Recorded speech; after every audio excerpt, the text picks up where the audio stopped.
আসসালামু আলাইকুম প্রিয় বন্ধুরা, দেখুন চলে আসছে সেই কাঙ্ক্ষিত বছর শেষে যেই কাঁঠালে অপেক্ষা আমরা থাকি। অলরেডি কাঁঠালগুলো বড় হওয়া শুরু হয়ে গেছে, মোটামুটি আর কয়েকদিন পরে পাকবে। কিন্তু আমরা অনেকেই এই কাঁঠাল আবার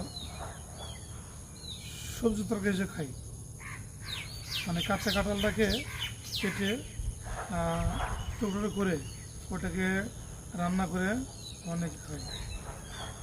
তো আসলে কাঁঠালে অনেক গুণ, কাঁঠালের কোনো কিছু বলে হয় না। কাঁঠালের ভিতরের কোষগুলো আমরা মানুষ খাই, এই বাহির অংশগুলো এটা গরু খায়, আসলে কোনো কিছু ফেরত হয় না। আবার কাঁঠালের যে ভিতরে বিচি থাকে কোষের ভিতরে, এই বিচিটাও খাইতে খুব সুস্বাদু। এখানে দেখুন অনেকগুলো গাছ আছে, এই পাশে দেখুন অনেক গাছ, মানে আজকে চলে আসছি কাঁঠাল বাগানে, প্রচুর গাছ।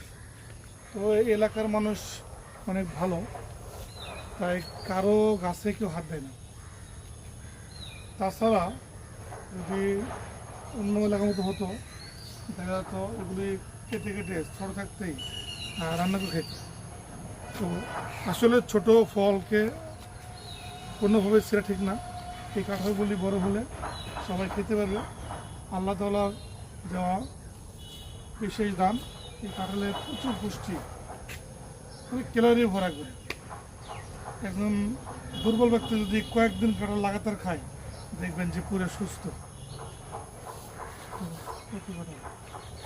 কি বলবো, আমি আর দেখাচ্ছি। আচ্ছা আসো, বন্ধ হয়েছে প্রকাশে। আসলে এদিকে খাওয়া দেখি।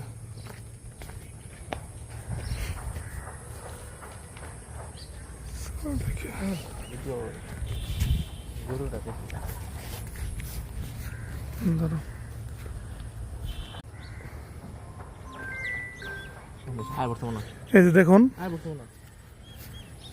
চলে আসলাম এই যে খামারের দিকে। এই যে গরু যে খামার এখানে আছে, এই খামারের এখানে ঘাস, অনেক ঘাসগুলো গরু খাওয়ানো হয়।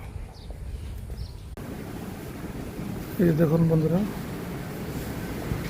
কত গরু, গরু তো ডিজদার না ভাই, না